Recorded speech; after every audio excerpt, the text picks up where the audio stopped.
Namaskar and welcome to this exciting episode of Sattology, debunking mythology. Sat means truth, logos means a study or science. Sattology means a science of truth or study of truth. Opposite of that is mythology, which means a science of fake lie imagination or study of fake lie imagination.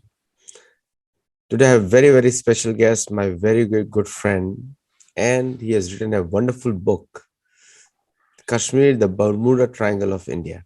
Now, we have discussed this book almost 2 years back. And today we are discussing from a new light based on the popularity of the movie, The Kashmir Files. But today we are discussing the exoduses, different type of, not exodus, uh, different forced genocidal movements of Kashmiri Hindus out of Kashmir to other parts. So without delay, let us welcome Sri Sharad Mohan. Welcome, Sharad. Thank you for giving me this opportunity, Aditya.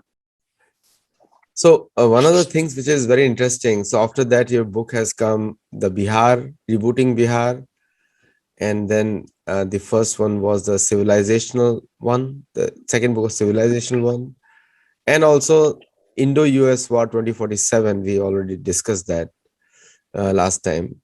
So now with this popularity of this movie, now what are the things in that movie which you think like one of the incidents, many incidents are there, and this movie captures the, you told me actually, the last 1990, 89, 90 forced movement of Kashmiri Hindus or genocide of Kashmiri Hindus.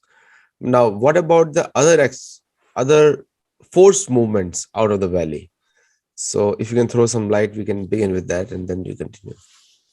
Okay. So, good morning, viewers.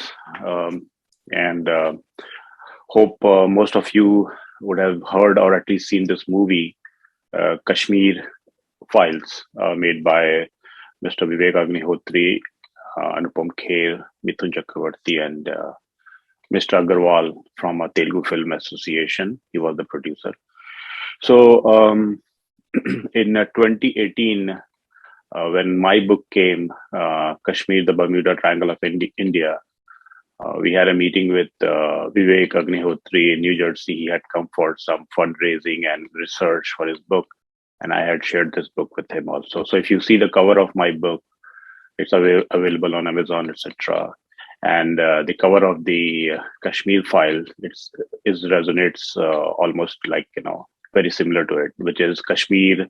In my case, Kashmir is being shown as a Bermuda Triangle chained with three vertex. What, like in a typical triangle has three vertex, right? Three edges, similar, and then chained with the wire. So movie also shows something similar concept, a bleeding Kashmir at that time before the Modi 2.0 government of India abrogated and abolished Article 370 and 35A. Now, the movie has already crossed 260 crore in last 18 days. So definitely it has touched the raw nerve and emotion of larger Indian people, both in India and also overseas. And not only Indians, there are a lot of people from other countries. They have also seen this movie.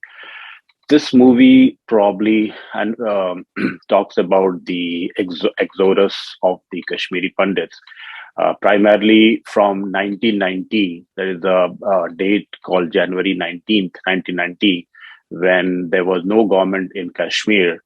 No government means there was no state government in Kashmir. And the chief minister, the incumbent chief minister, Mr. Farooq Abdullah, had resigned, and he left same day to London with his wife. His wife is actually a British woman. So he left for London. And the governor who was supposed to fill that place in Srinagar, he was stuck in Jammu. So Jammu and Srinagar, you can think like, you are asked to come to Washington, D.C., but you are stuck in some snowstorm in Chicago. And you cannot reach DC for 2 days because of the snowstorm. So same thing happened. So he reached after 2 days. So 18th January 1990, Farooq Abdullah resigns. and there was no government, because the power of having security police going to a place, security forces going to a place, comes from a democratic elected or any elected or nominated head of the state. Now, there was no head of the state, so police or anybody cannot make their decision themselves. That's how the Indian setup was at that time. So governor was stuck in Jammu; he couldn't command from his office, and then the mayhem was done in those 2 days, from January 19th to January 21st. Before some control was applied, there was announcement from the mosques, which is supposed to be a place for worship, and you hear the worship every 5 times a day from those same mics. Announcement was made to the Kashmiri people that you better leave the valley, leaving your woman, and all the males should immediately leave the valley and go to the other parts of India. So the fear was created, and hence the seventh exodus happened. So this movie is a stretch from 1990 to few incident till 2003. I think one incident I don't remember they have mentioned. I think it was in 2001 or 2003 when Bill Clinton, the first American president after say 10 or 15 years of a very very bad relationship between India and America, USA. During the Nixon era, India had a very very tense relationship with USA, and after that, this was the first president, Mr. Bill Clinton, was supposed to reach India, and he did reach India. It was a very successful tour, but to make the coming of the American president not successful, Pakistan-based intelligence agency ISI, I think in Srinagar, killed some 50, 60. I don't know the number exactly, but a huge Sikh population. That was a massacre again. So the movie is a stretch of that. So this is what the seventh exodus means. But before that, there have been six more exodus. Aditya, uh, you want me to continue, or you want to have some more questions? So the word exodus means very mild, like they left on a pilgrimage or just left because of some threat. But what happened to Kashmiri Hindus was much worse than that. So was it also the six other genocides were there, which people do not know actually? Right. So again, I'll have to see all the dates of the Exodus. I'll quickly go through that, and I'll say what is Exodus and genocide means. And there's a lot of debate happening with this movie, where many people are saying that, hey, only 80 people died or 300 people died. How can you call it a genocide? Now, when I last searched the dictionary, the word of genocide doesn't give a number. It does not give a number of how many people death is equivalent to genocide. Genocide is basically if a community is entirely wiped out, both culturally, ethnicity wise, from the place of their origin, that is called a genocide. Now, in the Kashmiri Pandit's case, even if we take the government data of some 300 to, I think 300 is a government data, but 300 some plus, but non-government data says 3,000 people or something. But this 300 or 3,000 people death created so much of scare in the valley that the entire 6 lakhs Kashmiris living in Kashmiri Pandits or Hindus living in the Srinagar Valley. I'm saying only Kashmir has a lot of different regions. So the valley part of Kashmir is like from New York City, right? Not the entire New York state. From New York City, the entire Kashmiri Hindu population migrated, leaving their house, their farm, their everything, their belonging, everything they have left, and they moved to a refugee camp within India, within their own country. For last 32 years, they have not gone back. So that is called a genocide. Okay, there's a lot of debate, but dictionary definition definitely says it's a genocide. Now, the other 6 genocide, again, my book, Kashmir, the Bermuda Triangle of India, I have started from the Kashyap Rishi era till the Kashmir of 90s. But even if you not go to the historical or the scriptural definition of Kashmir, etc., that period, or where the Shaivite, the Vaishnavites, the Buddhism, the how they spread and their reign and how there was a peace and all those things. I don't want to go there, but uh, even though Islam, which came around 700 some AD, right, in Arab or in Sindh, it actually came to India or in through Srinagar or Kashmir around 1300 AD. So from 1300 AD till 1990, that entire stretch of say 600 plus years is when the seven exodus happened. And the last one was definitely a genocide. But before that, also, there was, I think, uh, second or first, there was a genocide where they say that the Dal Lake had so many Janu, the string, the sacred string which Hindus have there on their body. It was so many Hindus were killed that the thread would have been. It was a mountain of that thread. That they were giving the numbers. So Islam, as you know, entered Kashmir in 1300 through a king called Sikandar Shah, and he was a tyrant. Then Sikandar Shah, then Timur influence, the Turks influence, the Mongol influence, the Afghan influence, the Duranis of the Afghanistan, right? All this thing was happening, and they all had intention to loot the richness of the temples of India and destroy the temple and kill the people. And people were Hindu people were very passionate with the temples, and hence a lot of killing happened. Then in 1500, in our Indian history, we know about King Akbar, right? India, they call it Emperor Akbar, and he's been portrayed as a person who is very liberal. Now, new research is bringing different light on Akbar. But again, I will not go to the Akbar because this is a Kashmir. But Akbar's son Jahangir, it's said that Akbar was very he was considerate with the Hindus' way of doing things in Kashmir. But when Jahangir came, he overturned all those things and he gave his general the marching order to continue with the mayhem and killing of the Hindus. And this was where the killing and massive conversion happened. So if you would have heard the Ghulam Nabi Azad, minister, ex chief minister of Kashmir, and also minister in Congress, he said that his forefather converted 600 years back. But actually, most of the conversion happened post or during the Akbar reign, right?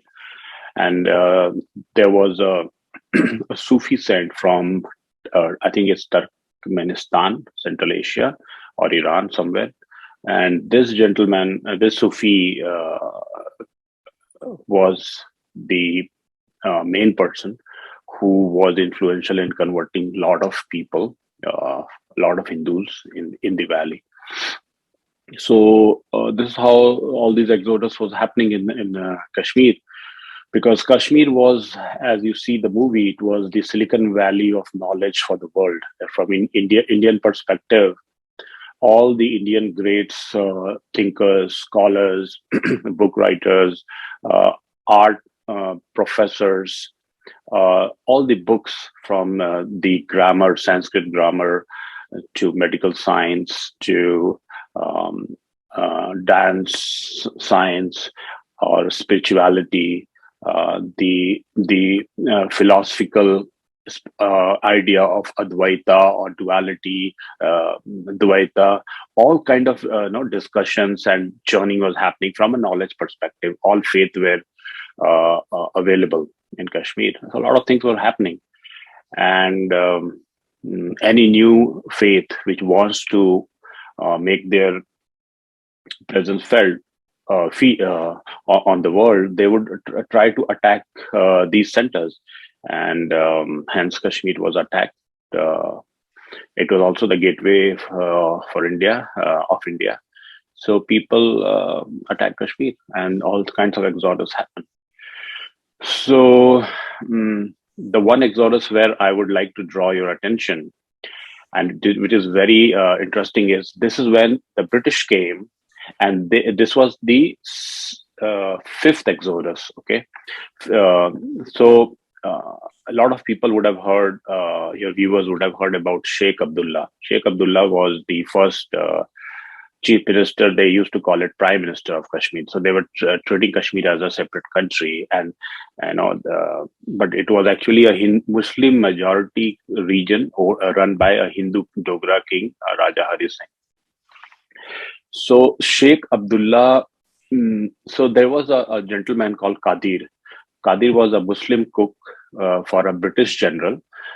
This was in 19, just before independence of India, I think 1930s. So this guy Qadir was a cook. Okay, so what Britishers did was, and India had so many princely states. So British never had a control of entire India. There were different princely states. Some king were very pro to British empire. Some were independent. So Kashmir was very independent and neutral. So, but the British had their officers in all these courts. Okay, so what they did was they provoked this small cook against a king, Hari Singh, and this cook was from a Muslim community, so they were trying to make him a leader. He gave a lot of communal and bad statement against the existing king of the time. This was very unheard. This was not a democracy, right? It's a kingship. Talking against king is like, your head will be chopped off. That's how the it was world over. So Britishers provoked this Qadir, the cook guy, to give a statement against the king. The Dogra king Hari Singh sent his officer to catch him and throw him into the central jail. Okay, and I'm talking about fifth Exodus. So this guy was put into the central jail, and then the Britishers, what they did was they provoked the majority Muslim population using the divide and rule policy against their own king. So there were like uh, almost thousands and thousands of people assembled in front of the central jail, voicing slogans against the king and free Qadir. Right? We see still happening in Kashmir, free terrorists. So what and king is a king. King is not from a democratic leader. So he asked his general some Chand. I'm forgetting his full name. So Mr. Chand, the general, came and he opened fire against this crowd of people who were trying to free this terrorist or this cook who had who had gone against the king. It's said that this firing ended up into a huge massacre. A lot of people died, almost that's where the local Muslim Kashmiris, they keep saying that we all, there was atrocities on our side as well. So a Dogra king kills these Muslim crowd, but the retaliation they always do, they go back to the valley and they start killing the Kashmiri Pandits who are a minority and who do not have enough youth who could take arms. That's a different discussion why they didn't raise their own army to protect themselves after so many exodus and genocides. That's a different topic of discussion. But a lot of killing happened, and then they went back and started killing the Kashmiri Pandits, and then the Kashmiris have to start go to the different parts of India in 1930 as well. So this is how things were. It was always very tough, and people were being killed. So world doesn't know that. They only see one side of the story, which is like India not allowing UN resolution in Kashmir's just 2 years after United Nations was formed. In 1945, our first prime minister, or the Indian first prime minister rather, Mr. Pandit Nehru, who himself used to call himself a Kashmiri Pandit, went to the United Nations, taking a case which India had already won on the battlefield. And then that case has not been resolved in 70 years. And, it's a utopian wish to have a strong country like India to go for a plebiscite for one state out of its so many states, like 25 or 28 states. even after 70 years, to ask the people whether they want to stay neutral, form their own country, go with India, go with Pakistan. That's not happening. That's not happening. But United Nations, because of the bad decision by the Indian first Prime Minister, is still debating on the Kashmir status. Yes, Aditya. So one of the things, like you mentioned, the United Nations and the international community not recognizing the genocide of Hindus, uh, and India took the issue to United Nations. Now, do you think that the Kashmir is just a territorial issue, or it is more to do with the religion and other things than just the territorial issues? Kashmir is not a territorial issue. 100% it's a political religion issue. And political, I call it because we need to be a little uh, diplomatically correct, but it is primarily a religious issue. Uh, and the Kashmir is the region where Muslims are in majority, and they want their own. And again, I'm talking about the separatists mainly because they run the show, not the moderate Muslims of the valley. So when I say all this thing, it is for the separatists. Again, separatists were ruling the valley till 2019. So they want Nizam-e Mustafa, which is the rule of Sharia in the Kashmir Valley, and everybody in who do not follow Nizam-e Mustafa or the Sharia law have to leave the valley, which means you have to convert. That's where this movie had a word, a Kashmiri word. Kashmiri speak kosher. Kosher is the language of Kashmiri people. And it's called Ralib, Kalib, Talib, something like that, which means you convert, you leave, or you die, right? That's what it was announced from the mosque. Uh, and people who have lived in the Asian country or the Islamic country, they would know because it's a very integrated community, right? So Muslims and Hindus, they live together, and you if you live near a mosque, you know how much sound bite it comes when the prayer happens from the mosque loudspeaker, right? Which is again a matter of discussion. But imagine 4 a.m. in the morning when you are sleeping with your kids in the house, the full volume of the loudspeaker in the peaceful environment announces that you convert, you leave, or you die. Leave your woman and go out of the valley. So now coming to genocide, uh, this movie at least helped. One thing is when the movie was shown to the US congressmen, both Democrats and Republicans, they were all stunned. They were all like, they said that they had never seen this side of the story because we are not good in storytelling. Maybe we have lost that generation who used to write the Panchatantra, which was again written in Kashmir, or all these scriptures, Bharat, Ramayana. All the storytelling has gone, or people again storytelling in a good way, not from. So we were good in writing scriptures, but we were not able to market ourselves to the world. That's what it came out when this movie was shown to this congressman. But one thing good happened was Rhode Island, they officially accepted that this was a genocide. They gave a certificate to the producer. So it's now happening, maybe 30 years late, but world is accepting it that it was a genocide. Genocide again doesn't mean that 6,000 people have to be 6,000 people, or 600k people have to be killed for it to be called genocide. The reality is 600,000 people are not in the valley. They have left their house, big houses, like 10-bedroom house, 20-bedroom house, their dry fruit garden, everything they have left, and they have gone to a small tent, refugee tent in Delhi, and from there they have migrated to different part of the world in India, and they have totally forgotten their past connection. All they have is a memory left. So that's a genocide. They could never go back. So yeah, it's a genocide. We were not able to tell this story to United Nations as well, and Government of India definitely takes the blame for it. So one of the things which which people, I think movie also came out and I had the fortune of watching it in the premiere in LA. The role of the then government, like the governor Jagmohan and the chief minister, and all those people, the families, and also the Mufti Muhammad Saeed's father, what was their role? Because that role is, even though movie has said it very clearly, all the incidents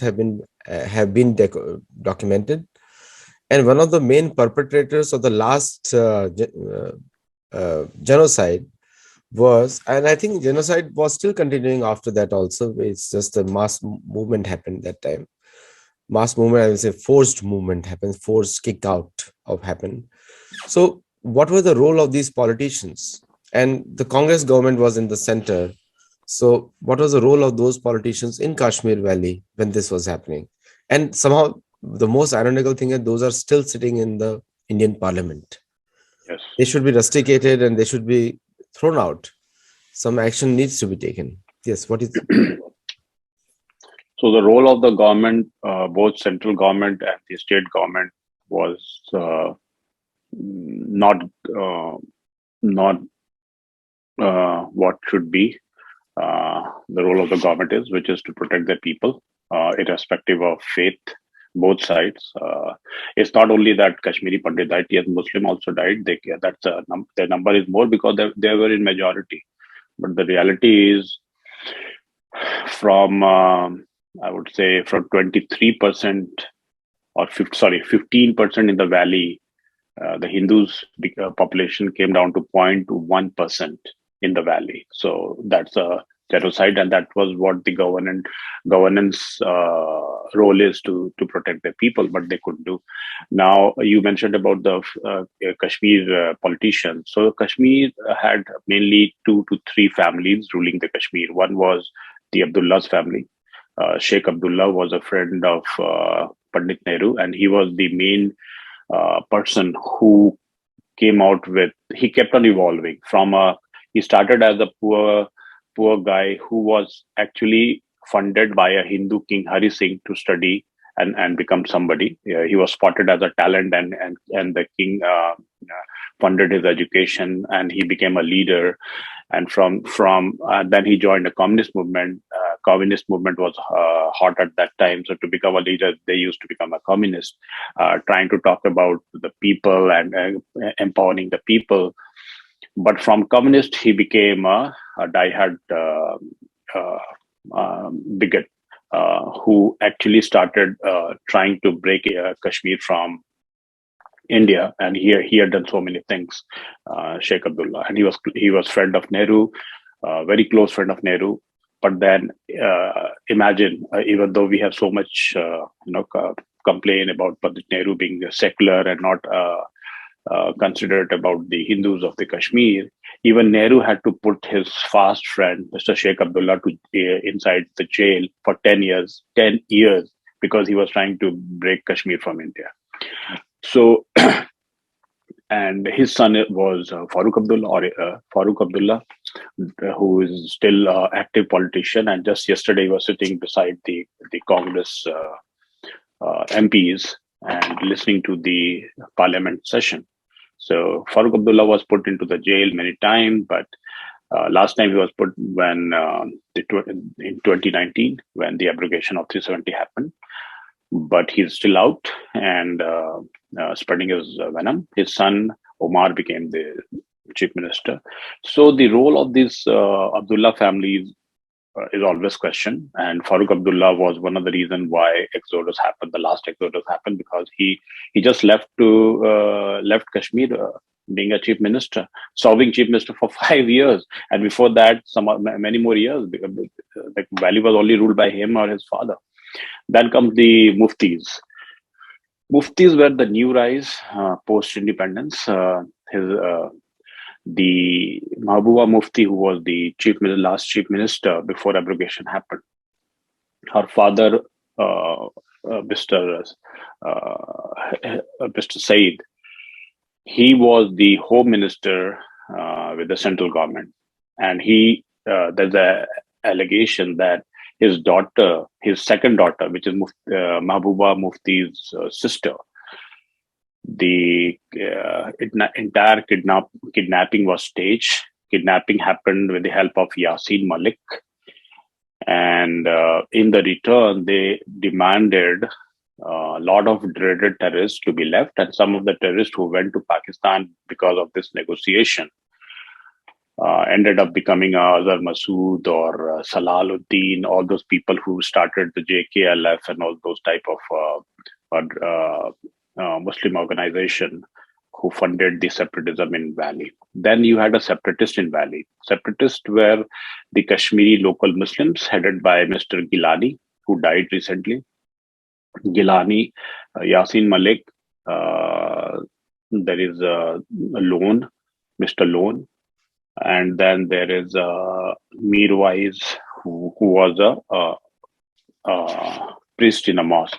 All these 4 or 5 people had a strong say. Politically, they were never a big force, but because they were funded by intelligence agency, their role was to create fear and fatwas and do whatever they want. Every Friday, they used to do stone pelting against the government, central government, and any Hindu establishment. And then they created a fear of.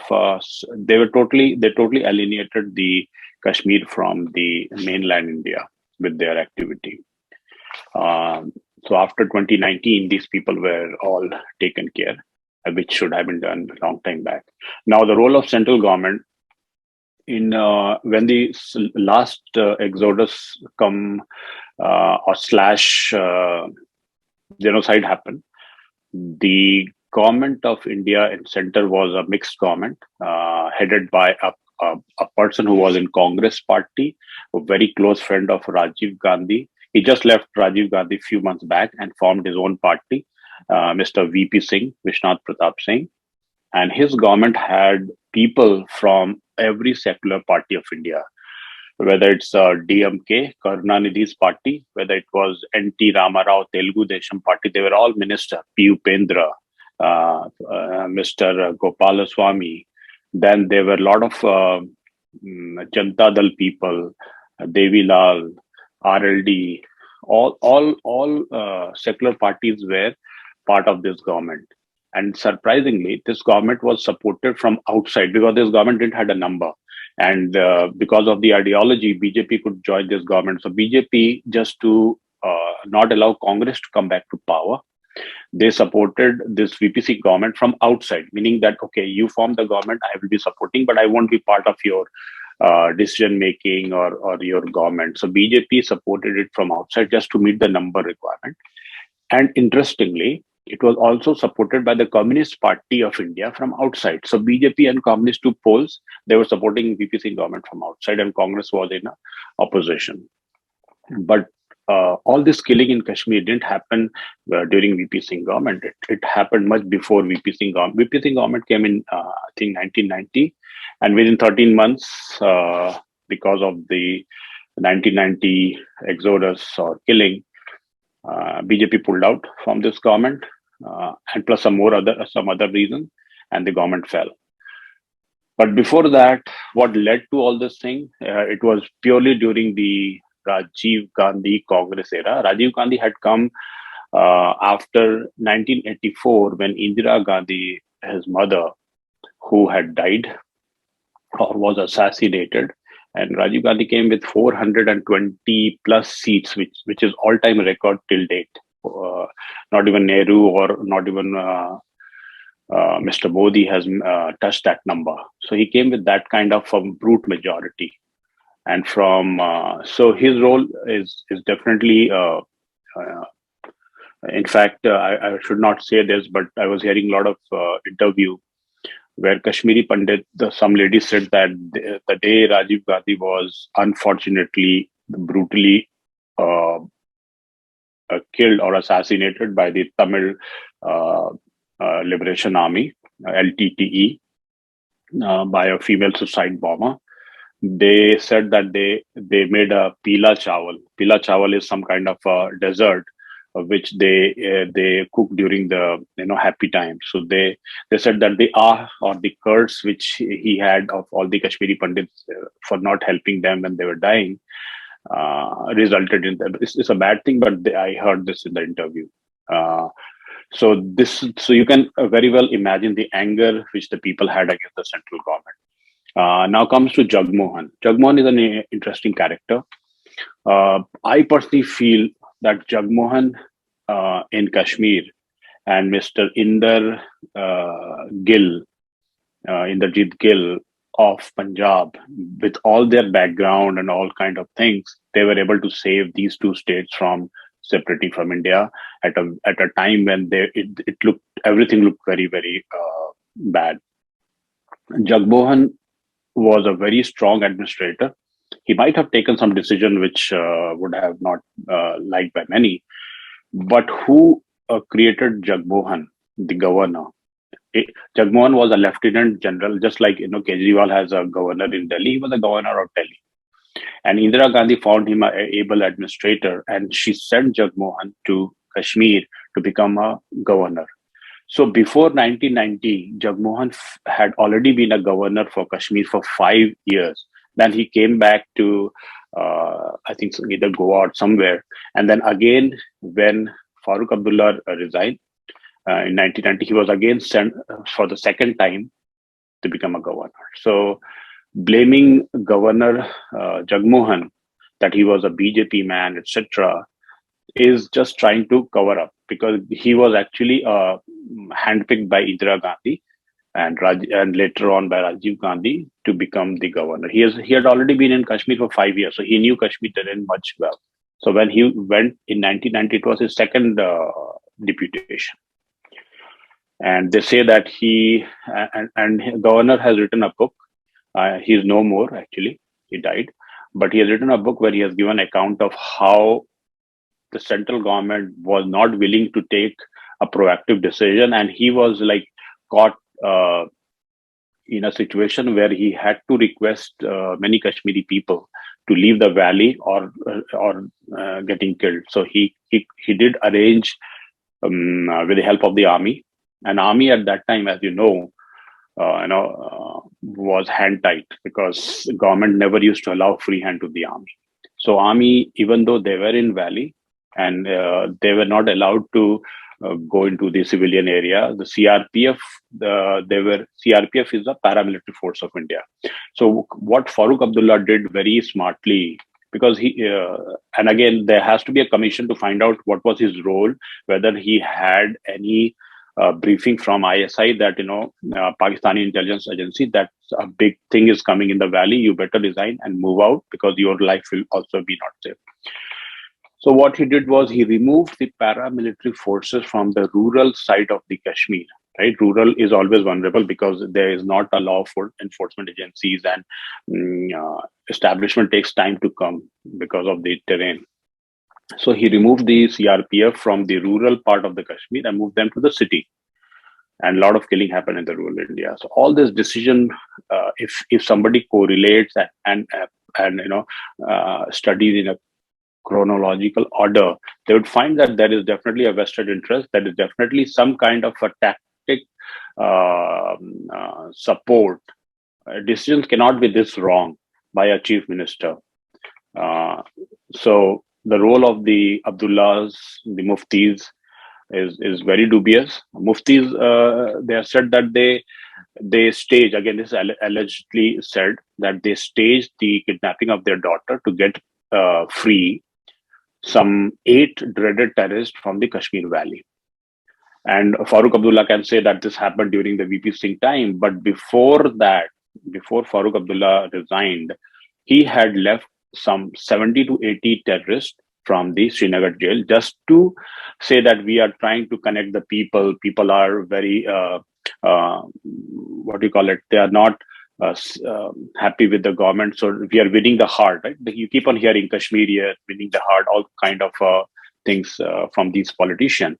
So in the name of winning the heart and bringing the people, he left some 70 to 80 people out from the jail. And these people created mayhem in the valley. So there has to be a proper commission to find out all these culprits, and then they should be accordingly treated as per the law of the land. Thanks. So one question, very detailed answer, Sharadji, and I think because you've written a book, you can tell us more on this area. Now, if you look at the issue of POK and Kashmir Valley, what is the area of Kashmir Valley? Kashmir Valley is a very small area. I would say, I don't know about the percentage wise, but economically, it's a very important center because it has all your revenue money. It has all the institution of the government. So even if it's a small from the area perspective, from revenue perspective, we would say 70% of revenue comes from uh, Kashmir Valley. Yeah, just people are telling me that it is just like 300 square kilometers, nothing It more. is very small. It is Very very small. small. And so majority is Muslim, majority is only in a very small area, concentrated area. So to understand Kashmir, Kashmir has 3, 4 regions, right? Uh, Let me first give you that, and then you can then ask me the question, whatever you had in your mind. Okay. So Kashmir, which Raja Hari Singh gave to India, right? Raja Hari Singh gave to India through the he had signed a deal with India because there are a lot of princely states. But Britishers left India in a very bad shape. They wanted Indian government to renegotiate with all the princely states to have a central character. So there were 560 princely states. When the British left, they literally destroyed India. They gave 560 independent states to be all brought into one country.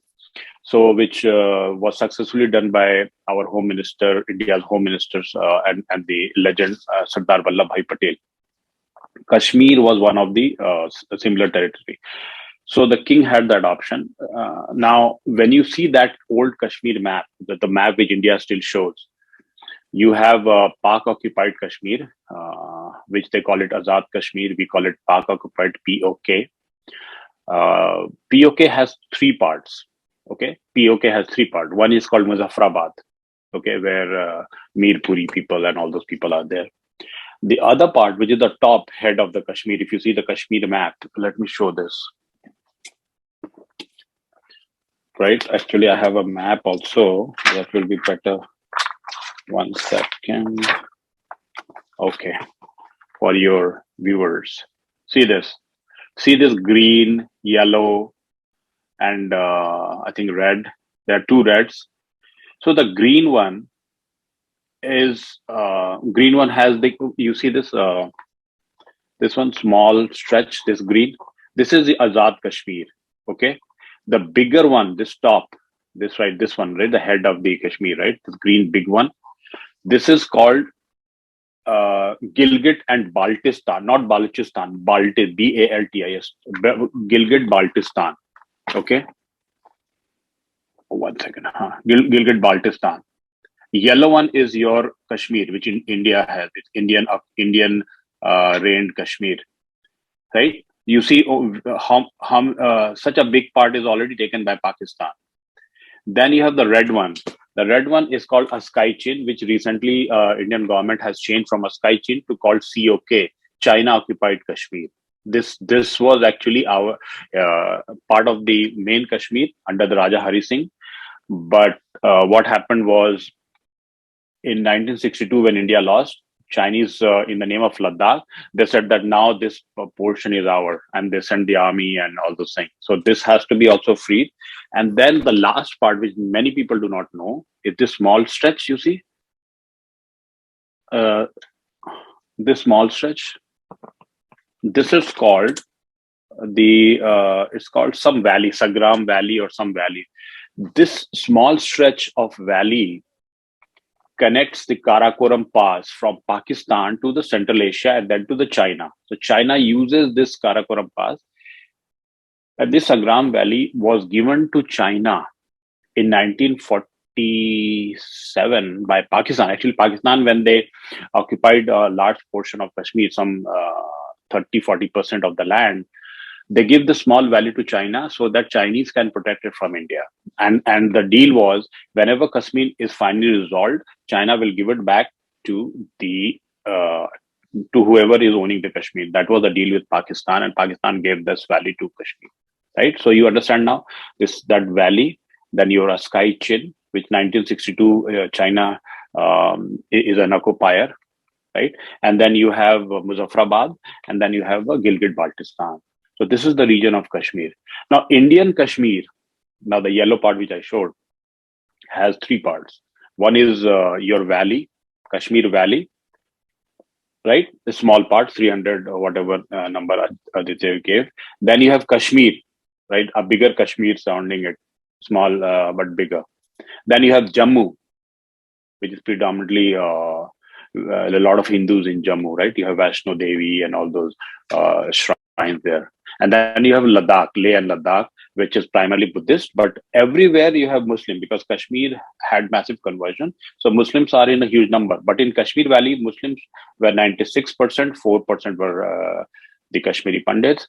Outside, Muslims are around from 60% to around 60% to 40, 48.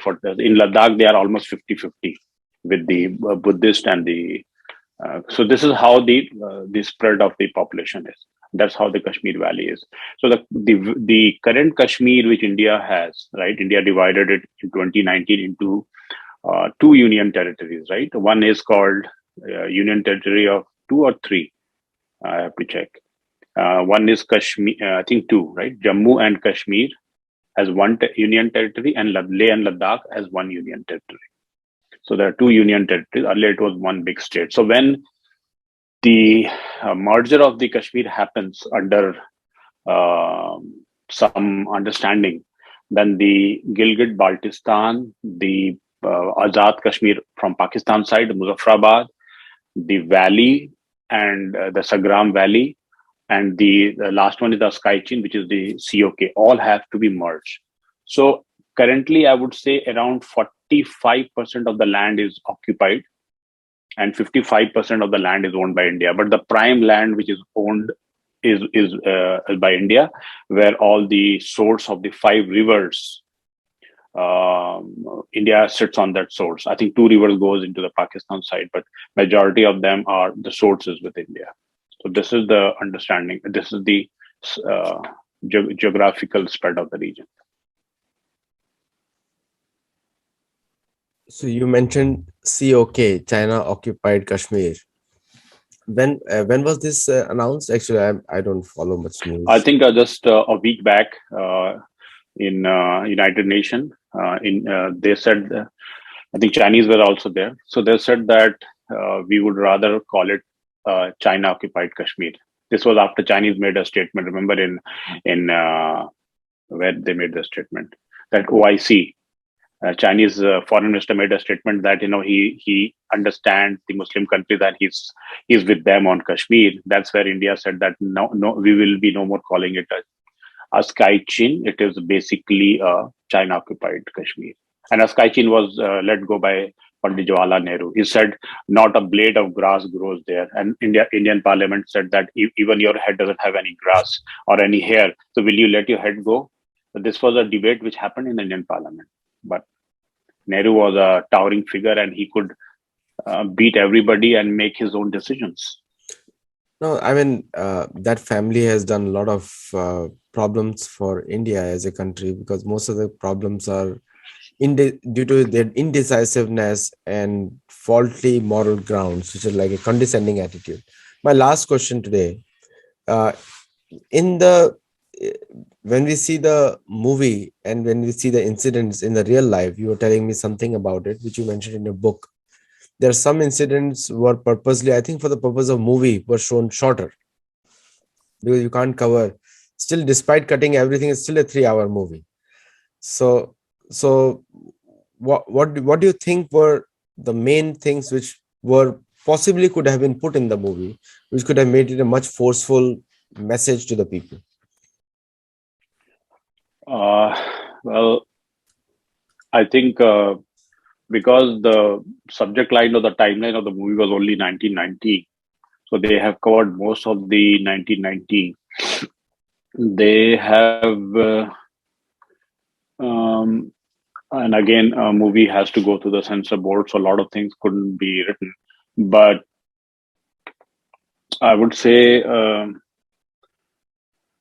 it's it's a collective failure of the both the state government and the central government to allow all these things to happen in a free country like India.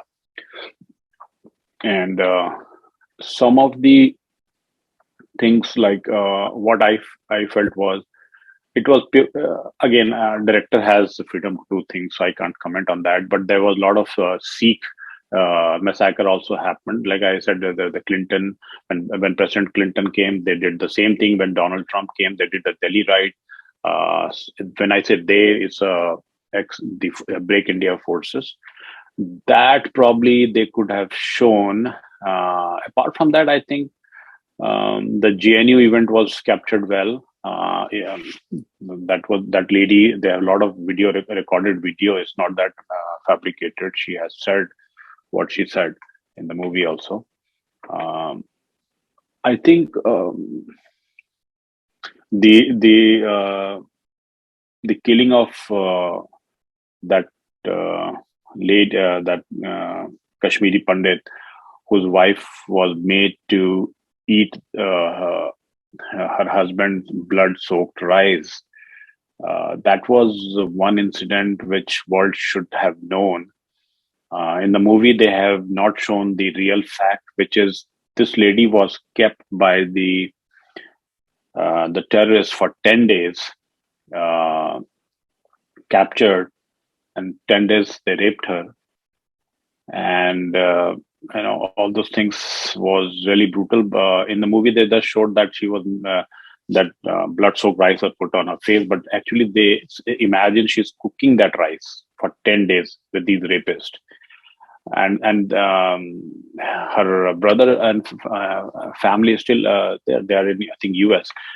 There was some video where they were also part of this film screening, and brother was like yelling and shouting, and I mean he was really emotional. And they showed that. Obviously, they would have taken the permission, but I saw the interview of the brother, so they're still there. This was not shown the way it happened, maybe because of censure issue or something. But yeah, these type of things happened. There was one brief controversy with the film related to the three army captains who were killed. I think one was Mr. Khanna, whose wife, even though she blessed the movie, she had seen the movie. I saw her interview. She said that my husband was not killed from the back; he was killed from front, and all those type of things. She said so. She wanted the right picturization of that. He was killed in front of her.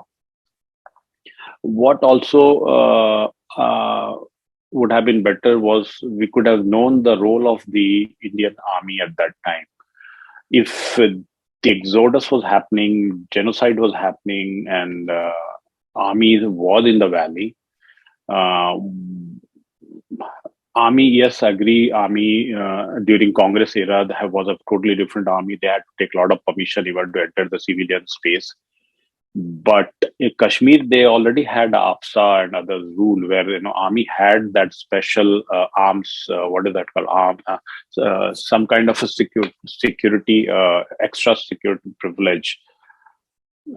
If they had intelligence, why didn't they act? At least to save the people, forget about politician.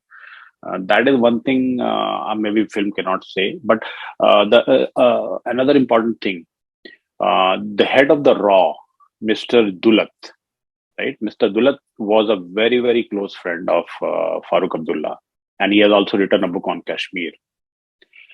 Mr. Dullat recently gave a statement that, and he's very secular in his approach. Secular in the sense that appeasement. He's very pro anything against Muslim, good or bad. He gets a little pissed up. He's a rawhead. He was a rawhead. He said that some of the things in the movie may not be may not be what it the way it happened. But the director says that every shot they have a video proof of that incident, right? So that there is no lawsuit to follow. So Mr. Dullah's role and his closeness with Farooq Abdullah is something which should be part of the commission. That film should definitely point finger at. Probably they have not pointed finger at them. Again, there were 22,000 deaths. People do not know the number, but this is government of data. If you add the army personnel death, 5,000 plus, some 12,000 or 16,000 Muslims died. Again, Muslims died both way. One were the terrorist part of that section. Another was a moderate Muslim who did try to take a stand against this massacre, and they were also killed. But then they went, then they were quiet, right?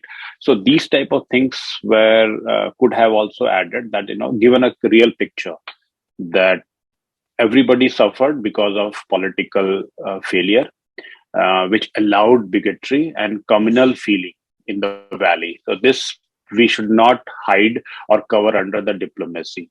It was totally a communal event where majority Muslim population were told that you cannot happily live with the point some percent of the minority Hindu population, Hindu, Sikh, or the Buddhist population, and this is the crux of the problem. The majority Muslim cannot live with the non-Muslims, and so they have to be converted or killed. Thank you so much, Sharadji, for coming and sharing your book. Actually, I have read it, and a very wonderful written book, and I will encourage all the viewers to read it also. Buy that book from Amazon, Kashmir, the Bermuda Triangle of India. And there are 4 other books of Sharad Mohanji also. And the last one is a prophetic book. And we already did a show on that. So you must take that book and let us know your feedback. And more important, if you want to connect with Sharad Mohanji, you can connect through Amazon. And also you can write on the comments here. We'll pass on the comments. He'll follow that video. And do let us know your feedback. Namaste and thank you. Thank you.